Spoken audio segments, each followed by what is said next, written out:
Hallo ihr Lieben und schön, dass ihr wieder dabei seid.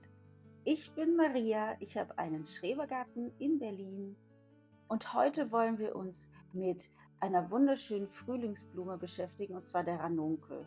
Ich habe hier einen bunten Blumenstrauß mit verschiedenen Blumen, nicht nur Ranunkeln, sondern auch Anemonen und Fräsien. Und heute wollen wir uns mal mit der Ranunkel beschäftigen, denn die möchte ich gerne dieses Jahr in meinen Garten pflanzen. Man kann die schon im Herbst pflanzen. Ich bin ein bisschen spät dran. Ich mache jetzt die Frühjahrspflanzung.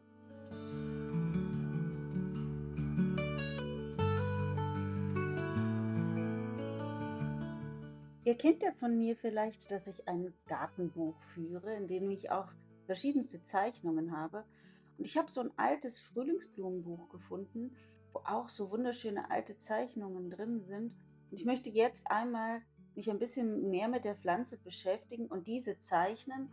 Und in der Zwischenzeit erzähle ich euch ein paar Fakten zu den Ranunkeln, so dass wir danach gemeinsam mit der Aussaat beginnen können.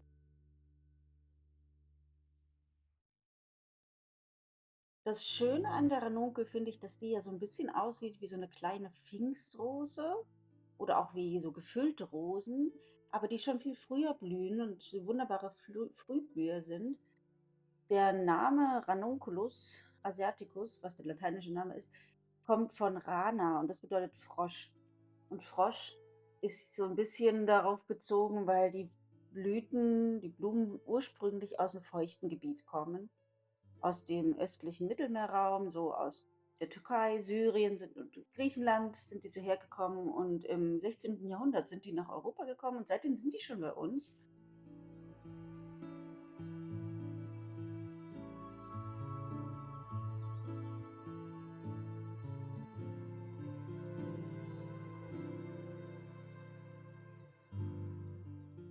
Ihr kennt die sicherlich auch, die gibt's ja in allen möglichen Farben: weiß, gelb, rosa, Lachs, orange, violett, und bei meiner Recherche, gibt es sogar Anbieter, die angeblich blaue Ranunkeln, anbieten. Daran glaube ich nicht, ich habe noch keine blauen Ranunkeln gesehen. Wenn ihr blaue gesehen habt, schickt mir dringend ein Foto. Das fände ich extrem spannend, wenn es doch blaue Ranunkeln gäbe. Die sind ja so ein bisschen zart, wirken romantisch, und das versuche ich durch die Zeichnung auch einzufangen. Ich versuche genau dieses Exemplar zu Papier zu bringen. Dieses sehr gefächerte und diese wunderschönen Ausfranzungen, die lassen sich, glaube ich, sehr gut zeichnen. Sie lieben steinige und karge Böden, und weil sie ja, wie gesagt, vom Namen her so diese Ursprung haben, sollen die niemals ganz austrocknen. Leben gerne im vollen sonnigen Bereich, mögen aber auch mal im Halbschatten zu sein und gehören, wie ihr das bestimmt wisst, zur Familie der Hahnenfußgewächse. Und da sind ja einige Pflanzen von den Hahnenfußgewächsen auch Giftpflanzen. Die Ranunkel ist ja so ein Zwischending, die ist so leicht giftig. Wir werden sie ja nicht essen.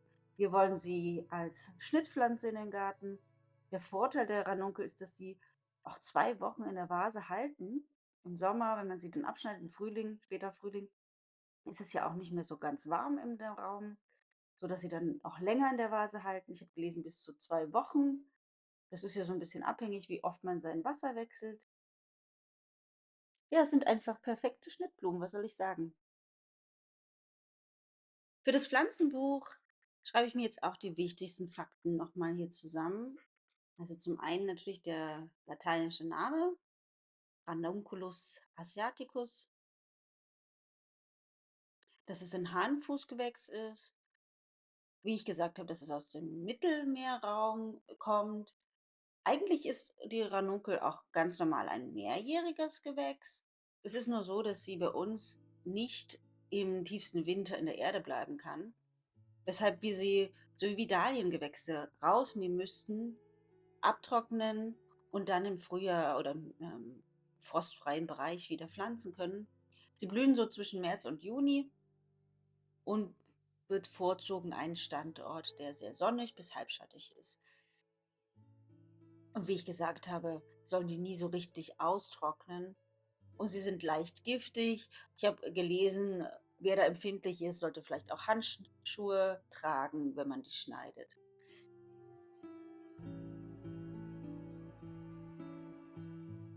Ja, kommen wir zu den Pflanzungen. Man kann Ranunkeln sehen. Ich werde sie allerdings nicht sehen, sondern ich habe mir Samen geholt und damit diese kleinen Krallen auch gut wurzeln können, müssen die erstmal in ein Glas Wasser eingeweicht werden. In meinem Fall lasse ich die jetzt über Nacht einweichen. Und wie man sieht, sind jetzt die Knollen so richtig schön in Wasser gesogen und sehen nicht mehr so vertrocknet aus. Und das ist der perfekte Moment, die jetzt aus dem Wasser zu nehmen. Man kann richtig schön die kleinen, ja, Fingerchen dieser Krallen erkennen.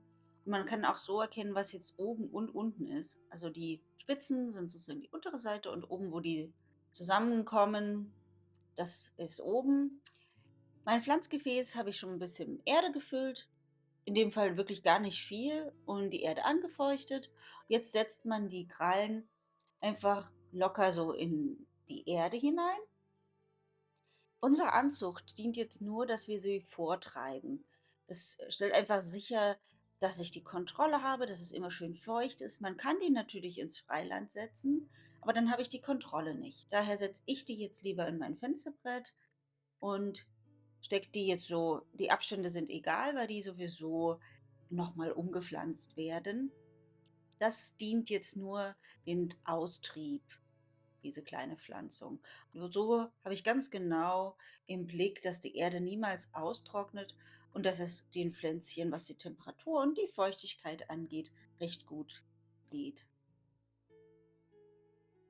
Ranunkeln sind grundsätzlich auch als Topfkultur möglich. Also man kann sie ins Hochbeet, ins Freiland oder in den Topf setzen. Topf oder Hochbeet hat natürlich den Vorteil, dass man die dann genau im Herbst wieder ausgraben kann, um sie zu überwintern. Zum Abschluss füge ich noch eine Schicht an frischer Blumenerde obendrauf. Es muss jetzt keine karge Erde sein, das kann eine ganz normale Blumenerde sein. Und bedecke die Ranunkelkrallen leicht mit Erde. Ich drücke das auch gar nicht großartig fest. Das soll nur ihnen ein wohliges Gefühl vermitteln, damit die ganz zarten Krallen dann auch keimen können.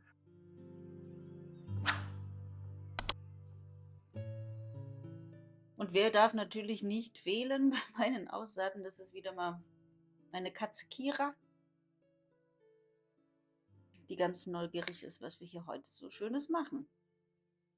Ja, wenn ich alles bedeckt habe, dann suche ich mir einen Standort, der nicht zu warm ist. Also die Ranunkeln mögen so eine Temperatur um die 15 Grad für die Keimung und bei mir ist es dann mein Fenster, mein Doppelfenster in der Wohnung. Das ist hell und nicht zu warm. Also hier, die muss ich nicht auf die Heizmatte stellen. Hier sollte es ausreichen, in den normalen, kühleren Bereich stehen, aber im Hellen. Ich werde jetzt in den nächsten Tagen kontrollieren, wann sich da kleine Wurzelchen bilden. Und wenn die Wurzeln aus den Krallen herausgekommen sind, dann nehme ich sie mit in den Garten und setze sie an einen sonnigen Standort.